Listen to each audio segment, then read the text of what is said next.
Grab yourself a hot drink, a blanket, and make yourself comfortable. My name is Trinity, and as you may already know, this is the second episode of Katawa Shoujo. Now, this recording here is way after I already recorded the first video, so what I'm gonna explain quickly is that you may see that I look very tired in the video, and yeah, I actually wasn't feeling that very well at that time, but I still got the recording done and tried to put it together in a way that would make it entertaining for you guys.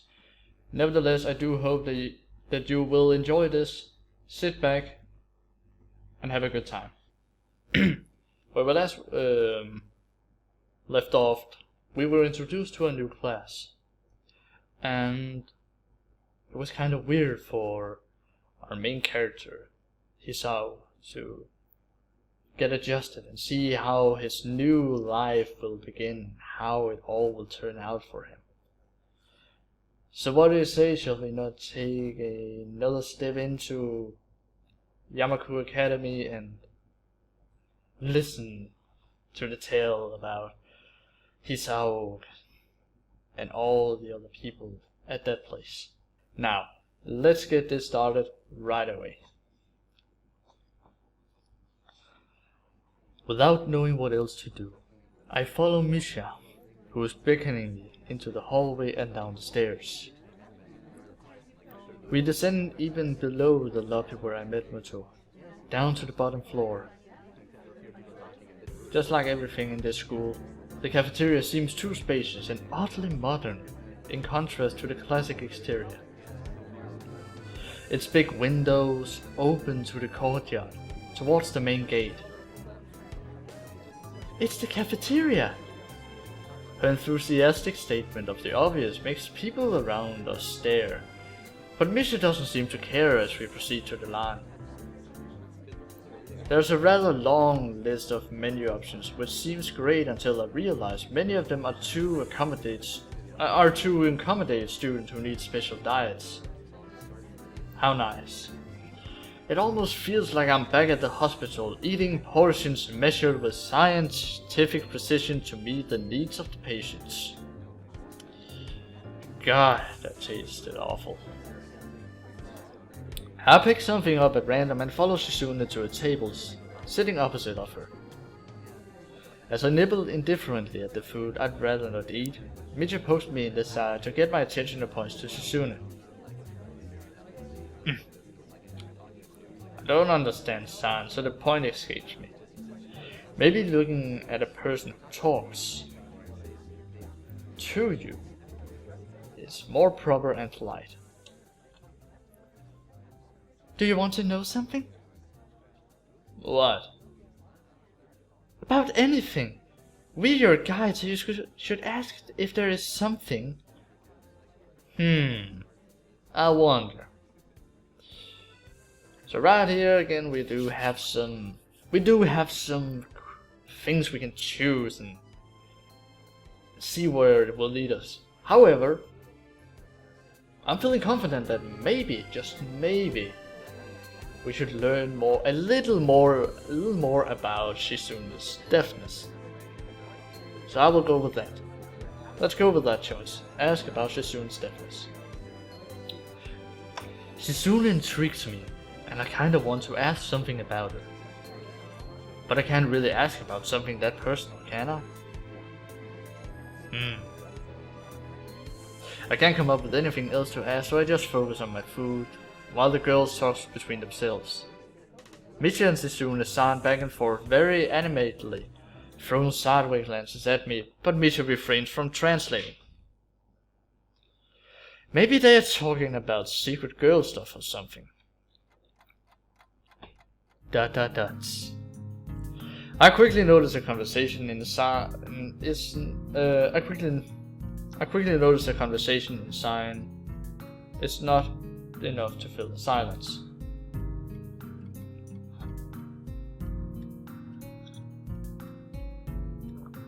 We arrive in the classroom early, but we're not the first. The dark-haired girl I noticed before is slumped over to a desk at the last row. She jumps a little when Misha crashes into the room with elegance of a rhino. She sinks deeper into her seat. I can feel the tension all the way from here, as if she were slowly turning into stone from just from our presence. Misha and Shizune either don't notice or don't mind, as they walk directly past her to their seats and begin to converse. I'm left wondering about her, even when the classroom slowly fills with other students and finally the teacher. Getting into the rhythm of school feels strange. It's as if my brain remembers how this is done, but my body doesn't. Towards the end of the class, I start yawning and counting measures. No. Towards the end of the class, I start yawning and counting the minutes left. I shouldn't be this tired on my first day of school. Maybe it's the long time spent in the hospital that made me like this. I'm even feeling physically weak and lifeless. Before long, the final bell rings. School is finally over for the day. Beside me, Misha and Shizune are having a short conversation. After a bit of deliberation, Misha turns to me. Unfortunately, we can't stay and show you around today, Hee-chan. We got to hurry already since there's a lot of work for us to do.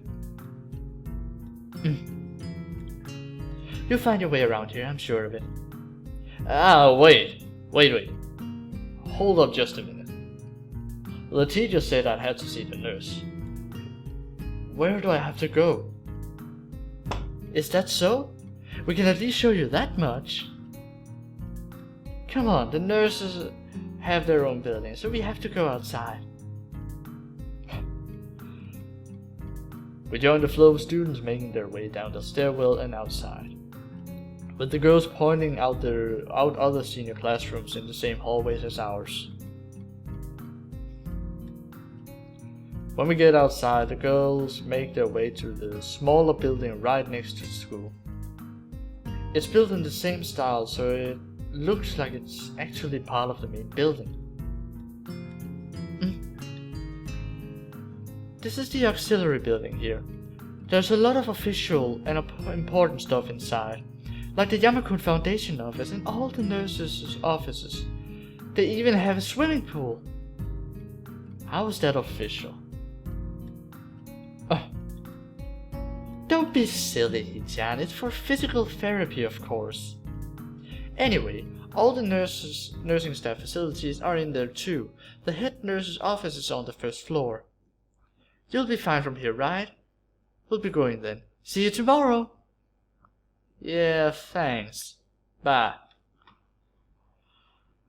A whole building for stuff that has nothing to do with the actual education? I guess it's necessary for a place like this. I walk in, hoping that this really will be only a quick visit like the teacher said. On a white door on the left is a green cross with the text Head Nurse and a nameplate. A voice from the inside responds to my knock almost immediately, but I can't quite make it out.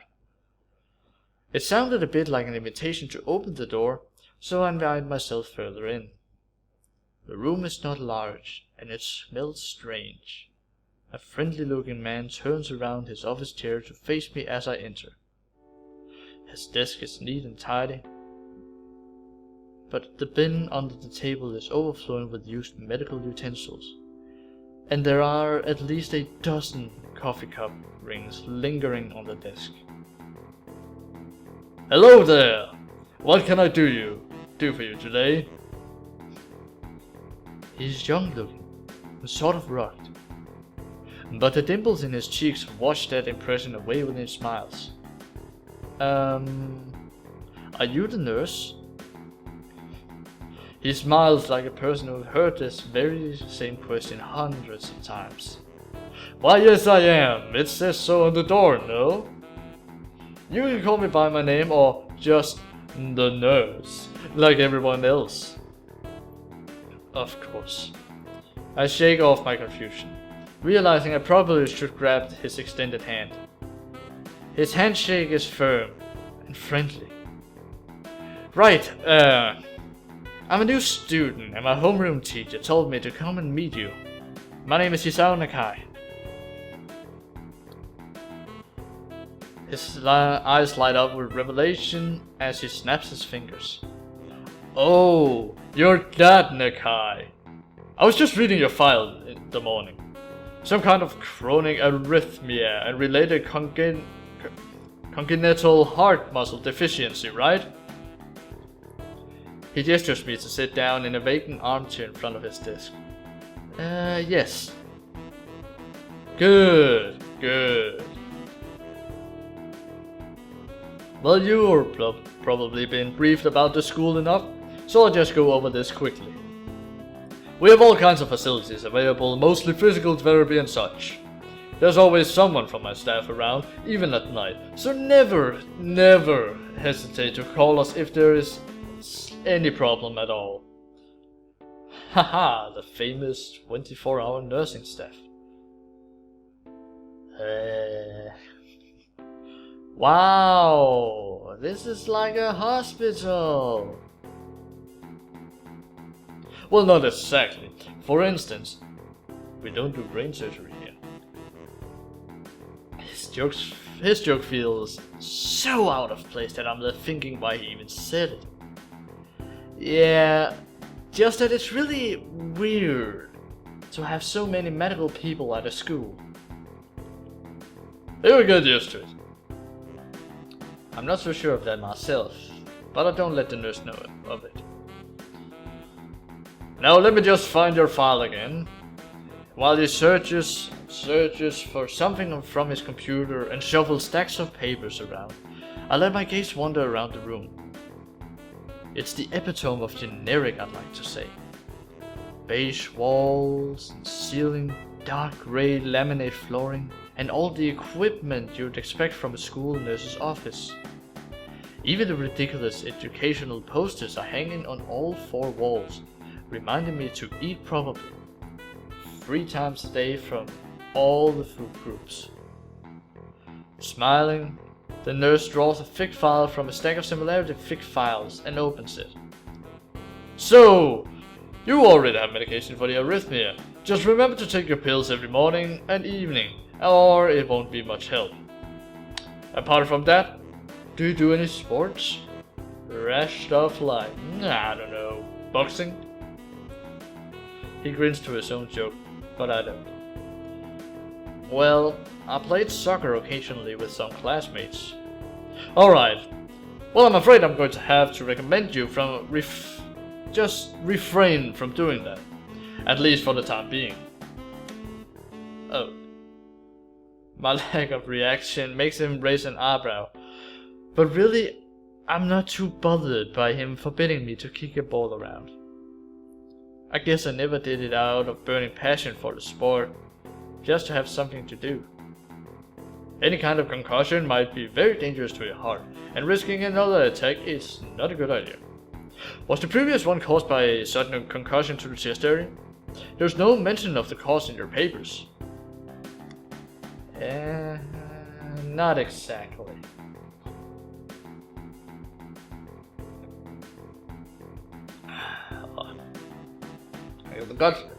I can really feel that my throat isn't up to date today. I'm really sorry that I'm drinking a lot of water. But I want to make this so clear as possible. Even though I'm gonna move on. I sidestep the question acceptably, and he glances at me over his papers with a more serious expression on his face. Still, you need to keep your body healthy, so some exercise would do you good. We have a physical therapy and such available, as I said, but I don't think you really need such heavy measures. Just get some light exercises regularly. Brisk walks, or even light jogging, jumping rope, that sort of thing. Swimming maybe. There's a pool here. Yeah, so I was told. You were? Very good, very good. At any rate, and I'm sure you've been told this before, you just need to take care not to overexert yourself. He wagged his finger to emphasize the point. No need really, I've heard this 1,000 times already. Absolutely no unnecessary risks. Take care of yourself. See ya. He goes over my papers one more time and sets them on the desk, obviously content. Good, that's it then. Come meet me if you ever need something. I'm ushered out before I even realize it. A quick visit indeed. I end up standing in front of the main building and the auxiliary building. Although to my eyes, they still look one and the same. It's the first real look I get at the other students, so I watch people coming out of the school going towards the gate or the dorms. Everyone seems to know where they're going. And I still keep thinking that most of them don't look too special for being students at a special school. Then again, neither do I. Does that make me one of them? One of us? Dots. I should go somewhere to prevent me from getting lost. It's around dinner time, but I feel tired. Really tired, instead of hungry. The weariness in me only grows as I trudge towards the dorms, set a little way apart from the main building complex. There is a garden of sorts between the school and the dorms, shrubbery, flowers, and that overbearing smell of fresh cut grass that fills the atmosphere. It dawns on my tired mind that the smell feels novel, because I haven't been outside at all for so long. The dorm building is big and made of red brick. Like the others, it feels way too pompous for what it is, so I push forward, going inside. It takes more time than necessary to fish out the key I was given from my pocket. Room 119. Room 119. Despite the ornate exterior, the inside of the dorm is fairly new, functional, and boring. Just like in the main building, the halls and doors are wide to accommodate wheelchairs. The same goes for the elevators at the end of the hallways. I poke my head around the corner of the common room door. Inside a few students are watching the television. One nods and gives a quick hello before turning back to the TV. Seems that only the girls around here are sociable. I suppose that's perfectly fine for me. I climb the stairs to the upper floor. Here, small corridors branch off from the main hallway. Each of these minor halls seems to have a toilet and a shower as well as 4 rooms. About halfway down the hall, I spy room 119. The nameplates on the rooms adjacent to mine are blank. I guess there are just 2 of us here. Light shines from below the door of room 117, so I knock lightly. Hello? Is anyone home?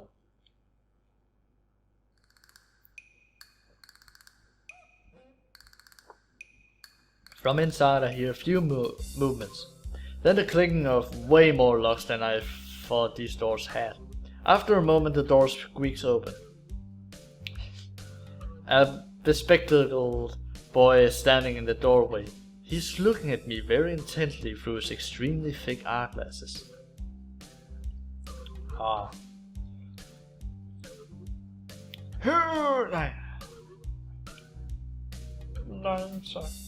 Who is it? Blind? No, at least not completely. Why would he have eyeglasses if he was?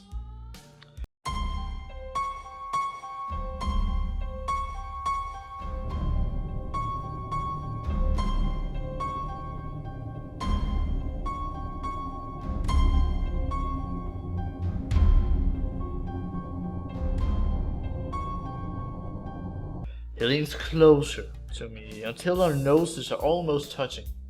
His breath stinks of garlic. Hisao Nakai.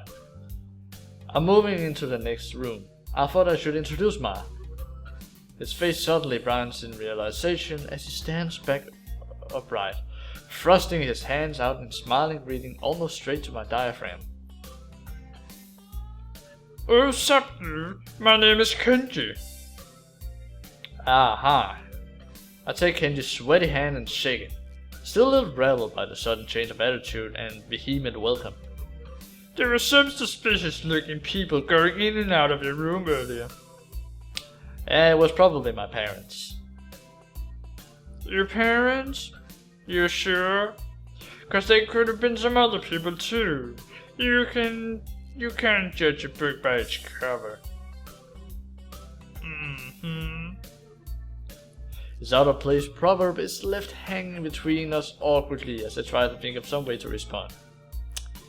I'd say the chances are high enough. He shudders and makes some exaggerated hand gestures. You're a brave man, Hisao. Me? I don't think I could trust your chances. The only one I trust is myself. Does that mean I shouldn't get to know you either? He thinks about this for a while. A wise decision. Damn, you're smarter than you look. Probably. What do you look like? I hope not smart.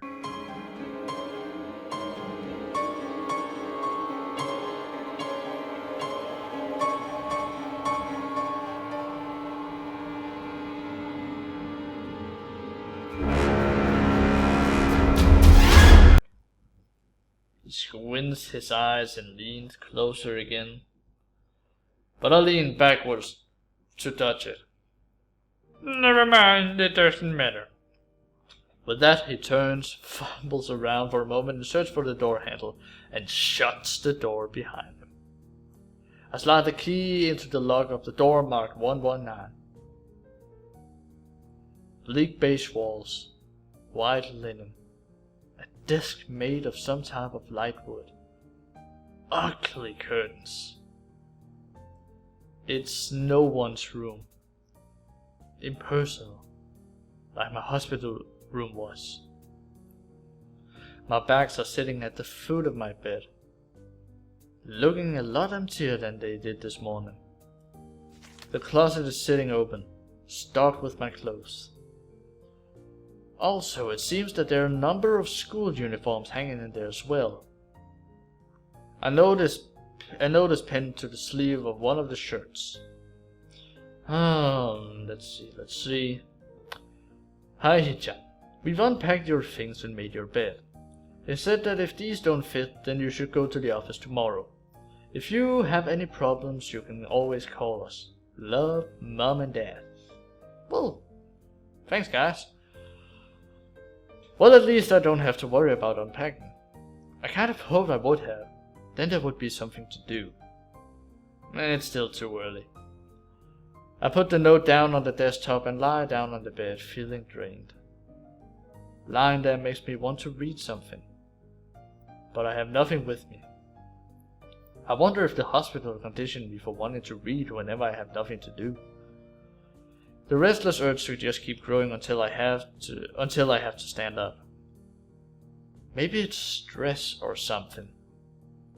I was pretty nervous about it before coming, and for the entire day today too. I still am, I think. Damn. I have to distract myself somehow, so I won't be this unnatural all the time. Tomorrow, I'll go borrow some books from the library. Yeah, I'll do that. But for now,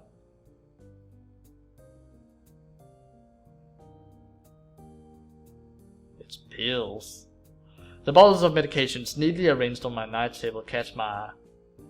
I picked up one and shake it just to hear the contents rattle inside, and then read the glued-on pharmacy label. Hisao Nakai, 2 tablets daily to stay alive. It doesn't really say that, but it could just as well. It's kinda twisted, having your life depend on chemicals like this. I resent it a little, but what choice do I have? With a sigh, I begin my new daily ritual of taking the right number of pills from each bottle, being careful to check the correct dosages. Dots. I lie down again, feeling hollow and uncertain, and after that I keep staring at the blank, unfamiliar ceiling for a long time. It doesn't start looking any more familiar, not even after darkness falls and long shadows draws across my room like fingers. The sheets feel slightly more comfortable, warm and nest-like, against the chill that passes for room temperature here. Soon the lighter shade of darkness that is the ceiling, like every ceiling does at night, and it becomes the only thing I recognize anymore. The night beckons me to sleep, and I feel the coldness of unfamiliarity and fear creeping up my spine once again. I keep drifting further away from the world I knew.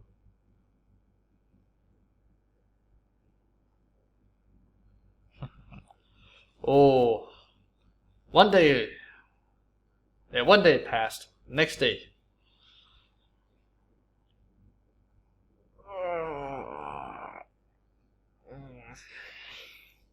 I wake up in a strange room. Solid morning light shimmers against the light gray ceiling. I had forgotten to draw the curtains closed last night. I'm guessing that's an exclamation mark and a question mark. This is my room, isn't it? My room. This is the third room this year that I'm supposed to call mine. Various things around here remind me that indeed, it's me who is supposed to be the one living here. My bag's on the floor, my new school books on the desk, my numerous medications on the night table. I stare at the bottles for a moment, deliberating, until I open a bottle, shake out a pill, and pop out a tablet from a foil sheet. I down with them with a chaser of water without thinking about the chemistry. Speaking of water,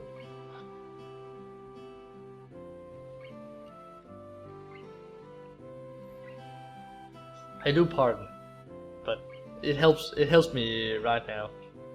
Drinking a lot of water to make sure that my throat and my mouth is clear to talk. My uniforms are in the closet.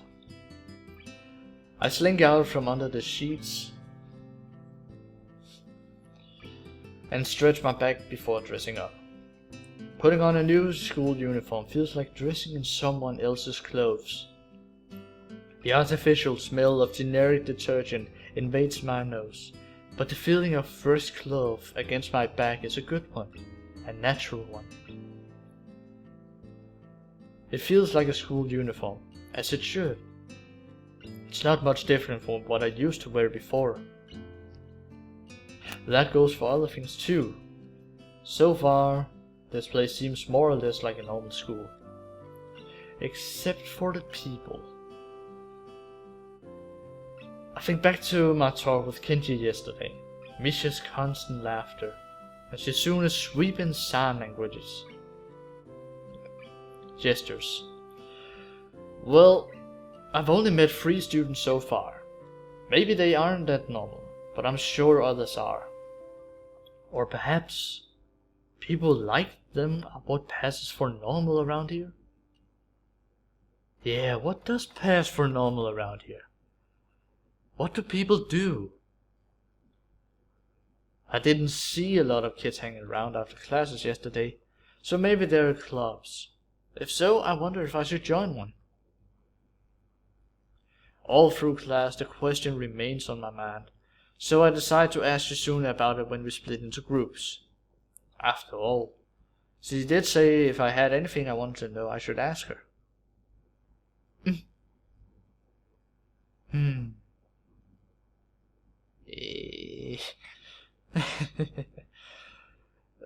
She crosses her arms and shifts her gaze slowly to Misha, who looks more preoccupied with trying to grind the eraser of a pencil down so that the top is perfect and evenly flat.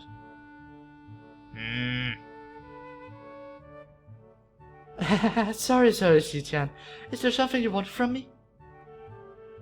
Oh, I see. That's a good question, Hee-chan. My first thought was, is that means she doesn't know, which is worrying. Maybe I'm being too negative. Well, anyway, Misha, please don't prove me right. Oh, that's right. Everyone is encouraged to join a club. A lot of people do so because there isn't really anything else to do. There are also school events, like the festival coming up in a few days. Almost every student in the school tends to help out with it, doing whatever. So, you actually transferred in a busy time. Maybe you can help out too? Sure, I guess. What's the festival about? Misha freezes.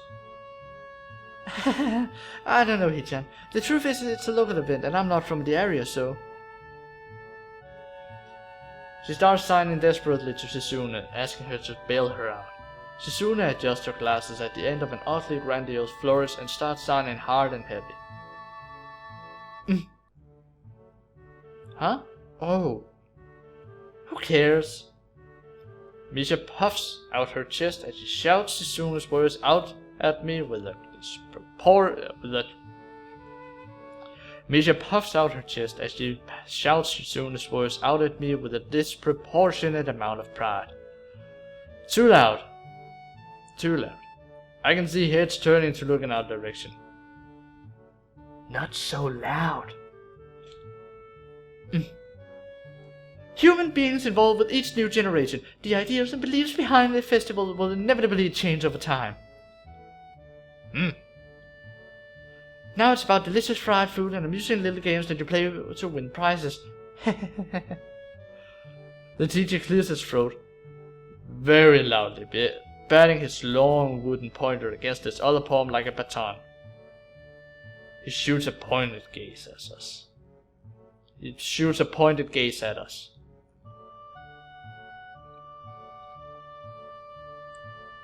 Finally noticing where we are, Misha stifles a yelp and quickly quiets down. Shizune doesn't seem embarrassed at all, though brushing it off without a care. We're in the middle of a class and should start working. That's right, Hee-chan.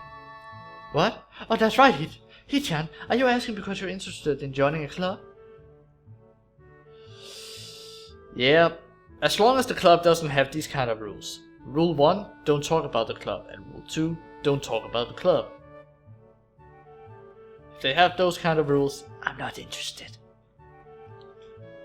It could have been my eyes playing tricks on me, but I think I saw a suspicious glance exchanged between them. Misha's tone also has changed. Although it does that every other word anyway. Yeah, I was thinking about it. Misha and Shizune look at each other again. I'm about to ask what they have in mind when something dark flutters in my peripheral vision, catching my attention. Out of the corner of my eye, I see the girl with long dark hair getting up from her desk and slip silently towards the door. It doesn't seem like she was working in any group, and no one seems to notice her but me. I glance at the teacher, who's also looking at the dark-haired girl. Why doesn't he say anything? Hee-chan, is something wrong? Do I look as uneasy as I feel? Or was Misha just looking at me, looking after the girl who left? No, nothing. Okay, like we were asking, you don't have any plans for lunch today, do you? I thought I would go to the library and pick up some books. Not really. Do you want to have lunch together then? Sure.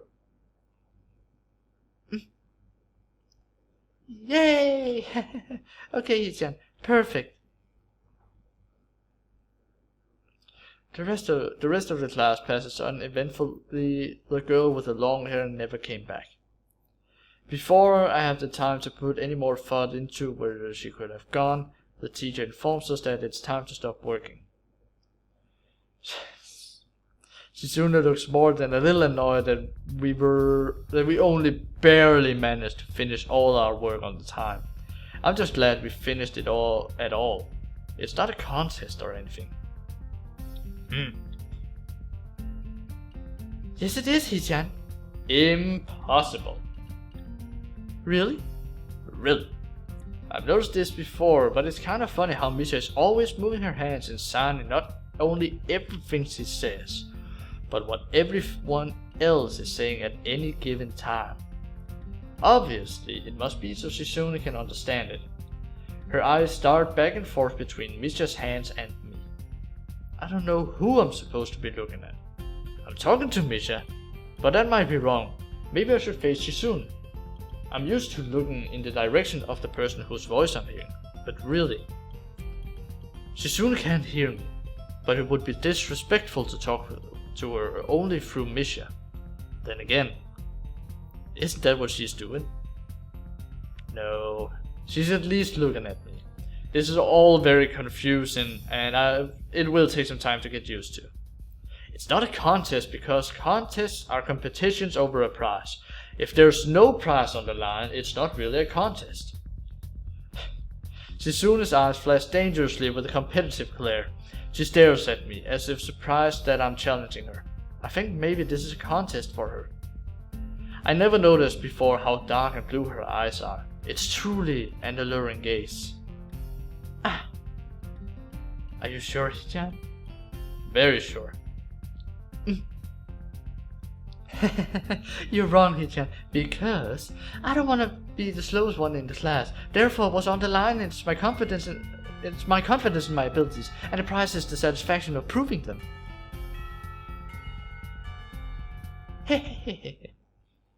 Shizune pushes the glass up the bridge of her nose in a very matter-of-fact way. I'd argue more, but the bell rings and she quickly gets up and picks up her bag, looking at me expectantly. So thank you guys so very much for watching this video. Do stay tuned for more. However, I do really want to apologize for this video that may not be as good as it was supposed to be. However, I'm gonna get very quick. I'm gonna not get very quick, but I'm gonna go very quickly about it to record the next video and get that done, edited, and put out to you guys as fast as possible. Nevertheless, I do hope you enjoyed. Thank you guys so very much for watching. Do stay tuned for more. Stay cozy and have a nice day. See ya!